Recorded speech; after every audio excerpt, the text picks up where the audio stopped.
Alright guys, TacticalRab again today. Hope you're all doing well and enjoying your day so far. OpTic Texas with an excellent performance this past weekend, but it wasn't quite enough to get past FaZe in the grand finals. Dashy seems to be wanting to get out of Miami ASAP, didn't seem to enjoy his time there, but Pred, it seems, most certainly did. Lots of talk over the last 48 hours or so about Pred at the club in Miami, but not before the event began or after it concluded, but rather on the Saturday night before the championship Sunday. Lots to say on this that has been said over the last couple of days. Very much enjoyed your thoughts in the comments below. Hit the like button if you enjoy. Subscribe if you're new as always, I would greatly appreciate it. Yesterday's video was rather entertaining. Glad you all enjoyed. I don't know if and when we're going to get a further update on this. I can imagine that come Toronto, it's going to be interesting. For whatever reason, when Drazah wins events, stuff like this tends to happen. And, you know, there's people that believe that FaZe might just win out from here to the end of the year. That seems doubtful to me. It's incredibly challenging to maintain success in this league. As Toronto have shown, the map pool's probably going to change, but FaZe are obviously looking pretty scary as it presently stands. Darian was also, Scrapp's girl was actually in the replies of yesterday's video as well, so I made this kind of correction on what we said during the video because I thought that Darian had done more tweets back at the start of March that she deleted, but actually she only did one tweet and it was Scrappy that tweeted all the stuff and then deleted it. So yeah, wanted to correct that. And then obviously Darian talks about the Tumblr blog post from 2013 that we looked at yesterday. So yeah, I don't really want to say any more on this. We're going to leave it there for the time being. What we do have, however, as I talked about map pool a second ago, map pool changes. Vista and Departures are now in ranked play in this game as it presently stands. Are they any good? Well, that is for people to try and figure out, but it's perfect timing for what Trek have done here. Put it into, of course, Sledgehammer's game, but Trek made the calls on this. And these maps are, I mean, Vista's definitely viable to me. Departures maybe as well. I think it's possible. The pros, hopefully, will give it a go. There's a couple of weeks before the qualifiers start up again. That is prime time for roster changes, but also for map pool changes. And we know that arguably the map pool changes that happens with Rio coming in, going into Major 2, didn't help Toronto. They're not bad at Rio necessarily, but the fact that Skid Row search was the one removed, that hurt Toronto quite significantly. I think they also felt, not exactly hard done by, but they loved the state of the game during Major 1 when they won.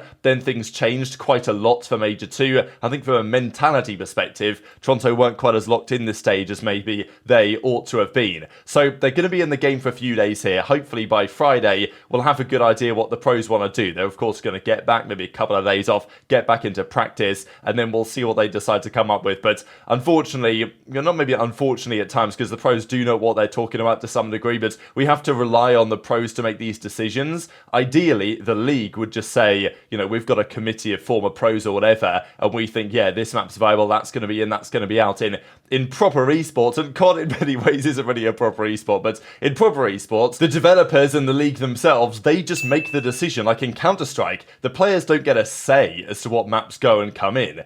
It's just decided and they have to deal with it. And I kind of wish it was like that in COD, to be honest. But look, the pros will play these games. Now what we do have is Heretics. They have made an official change, kind of. Well, they have made one change, the one part of the change. The second part of the change hasn't yet been confirmed. But Real, his visa's done. And this is great news. I don't know what Ravens were playing at, let's be real. They couldn't get him his visa in time. I thought maybe his visa had been like denied and therefore I didn't know if Heretics were able to get it done. But the fact that they signed him a while ago made it clear that they were going to try, and now visa approved. He can get out there ASAP, and as soon as his visa gets approved, they drop JurNii. I don't know really what's happened here, because I thought JurNii and these guys got along very well. Of course, he was on the Heretics team way back in the Black Ops 4 days as well, but I don't know, during Major 1, whatever it was, there was a falling out with JurNii. There has to have been. I think we saw some glimpses of it as well in the behind-the-scenes content they did. So JurNii's now dropped off the team. He's going to go back to Spain, I guess, and obviously wishing him the best, because I still think he's a really solid player, JurNii. But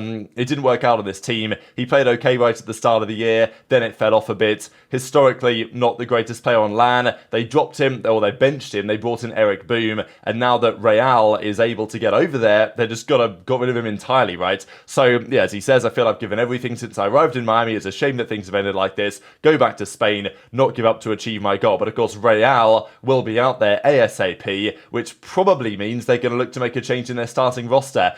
They could also look at other alternatives. There's Rencor, there's Yako, there's Super, there's Sukri. Those guys on that 5 Media Clan team that did pretty well. And yes, maybe they were stay glitching a bit. And we'll talk about some of those GAs broken later on today. But still, there are some other Spanish players out there, like Super especially is still really, really good. And and I don't know, maybe there's some sort of political thing in the Spanish scene that means that those guys don't want to team with each other. But Real he was solid on Ravens at the start of the year. He didn't play great, but clearly, you know, Priestahh saw him as a potential talent for the team, so eventually they brought in Teach when Real couldn't be there anymore, and Real, it became clear that it wasn't coming back as Carolina couldn't get the visa sorted. So it is what it is. So I'm guessing he's going to get a second stint here in the league. Whether Miami get rid of ErikBooM and then bring Real in, whether they get rid of MettalZ, who's probably been their worst performing player, but he was great at the start of the year and then they changed the roles around.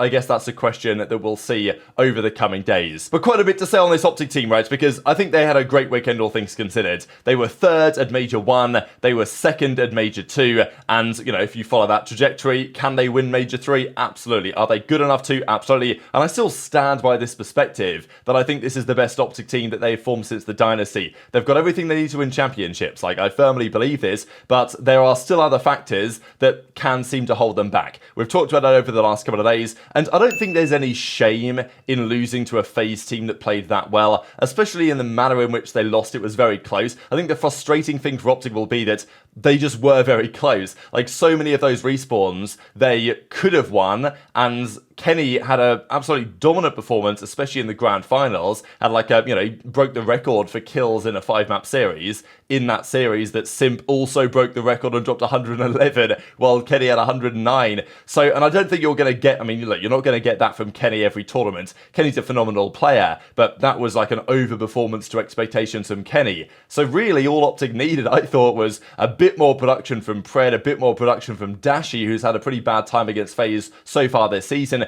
And that might have been enough for them to get over the line. We've got to mention this story because it was going around on the OpTic watch party as well. They were discussing it on the Sunday especially. And, you know, Ziddy was talking about it and Hex was laughing about it and all this other stuff, you know, comparing Pred to Dennis Rodman. But these tweets were going around on the Saturday night. And there's a couple of pictures here of Pred at the club in Miami. And I don't know how late he was there for. We talked about it on the Dope Trick episode last night, which is now live on YouTube. And it seemed like Ace and Trey had heard that he was out until like 4 in the morning, 4, 5 in the morning. I don't know if that's true or not. These images were tweeted out at roughly 5 a.m, but that's my time, right? So that's 5 a.m. UK time. This is on the Sunday morning, so it's Saturday night in Miami. So this is tweeted at 1 a.m. Miami time. So, you know, and there was also this image as well, which is also tweeted at 5 a.m. and, well, Miami time on the Sunday. So here's Pred at the club on the Saturday night before the matches. And I find this crazy, personally. Now, Seasoned Bretted does go on to say, like, we talked about the podcast. I got home at 5 a.m. I took this pick at 12. So maybe Prib wasn't out that late. And maybe Prib wasn't even there for that long. I don't really know the answers to these questions. What I do know is that it's a bad look, right?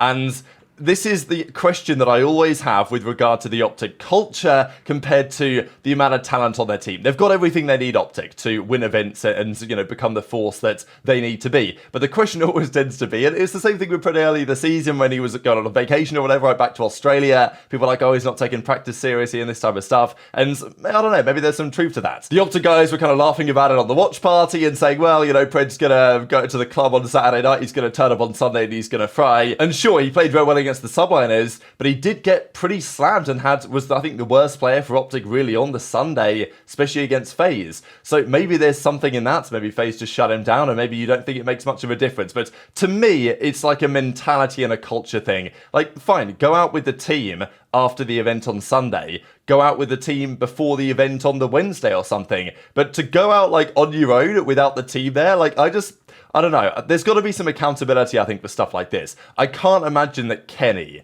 is happy with this situation. If this was FaZe, look, here they are out at the club on Sunday night after they've won the event. They weren't out Saturday night. Crowder would not stand for this. Dareal of Subliners would absolutely not stand for this. Like, there's no way. And maybe the OpTic guys know and they're aware and they think that it's okay. Pred can do what he wants in his free time, but I don't think it is free time. Okay, it's free time during the regular season. Let's say on, you know, this upcoming weekends, there's nothing on, no matches. Fine, do what you want. But on the tournament weekends, that's the team's time, you know? Like, I think the other teams are getting in bed by 10 p.m. They're maybe staying out with the team in their Airbnb. They're watching VOD. They're getting prepared for tomorrow's matches. Massive game. Winners finals against FaZe. They eventually made the grand finals against FaZe as well. Like, I just don't think that this doesn't fly in regular sports, right? I mean, Marcus Rashford, I'm sure there's plenty of other examples of players that have, gone partying. And I don't know if Kremp was drinking. I don't know how late he was out. But it's just the fact that he's taken pictures with fads, however long Pred was there for, and whether he just stopped by for a few minutes.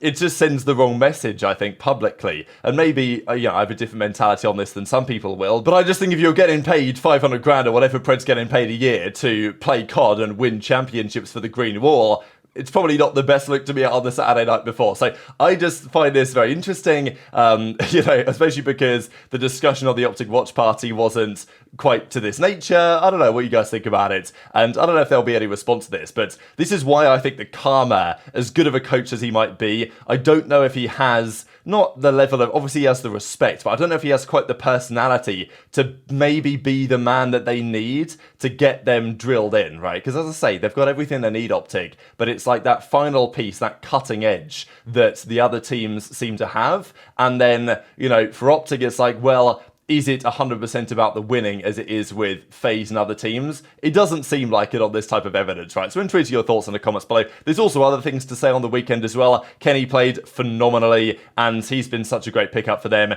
Interesting for me to think in hindsight, I think Kenny was definitely a better pickup than Drazah, just for this specific team. Like, Drazah is great for FaZe, and I think that Kenny to FaZe, I mean, if that would have happened necessarily, would have been also very good. But I think Drazah fits really well with what FaZe, the culture and what they needed. I think, honestly, the way that it's worked out with Drazah on FaZe, Kenny on OpTic, has been beneficial, I think, for both teams. And Kenny wants to win. He knows what it takes to win. I don't know. I don't know what his thoughts are on Pred being at the club Saturday night, but I can't imagine that he was especially happy about it, because it's not like the entire team does that. Nobody else seemed to be there with Pred. Shotzzy was probably, chilling in bed, getting ready for the Sunday. So, I don't know, maybe each their own, but I feel like if a proper winning culture does not allow that to happen, that's at least my opinion. Dashy didn't tweet much after the event, but he did put this out to get me out of this place. So he didn't seem to be having a great time in Miami, or Fort Lauderdale, of course, so it was, and it was a difficult, the weekend started with the shooting on the Thursday. So, yeah, thankfully all was okay, of course. But, yeah, Dashy didn't have a great time, didn't have a great event really by his standards either. He plays great against, look, we always talk about the play style and the fact that Dashy's adapted and all these other things, and it's not like I'm saying, I need Dashy to drop a 1.4 again and not win things, but it's just more like when he plays FaZe, for whatever reason this season, he's getting shut down. And I think I'd like to see a bit more from Dashy in the finals in general, right? Because, like, it's maybe a small sample size-ish. Over the last couple of years, they made 3 finals, they've lost all 3 of them, but Dashy's finals record in his career, I think he's won 2 and he's lost 5. I think he's maybe 2 in 6 if you consider a homestand from MW19. His finals record isn't great. Comparing him to Formal is a great comparison, and many people do make this comparison from a pure raw ability perspective. But when it comes down to a championship Sunday grand finals, Formal always had an extra gear, had that final cutting edge. And I think the jury is still out on that to some degree here, but I will say that, OpTic have got to take the positives in this tournament. Yes, they've lost to FaZe again a couple of times.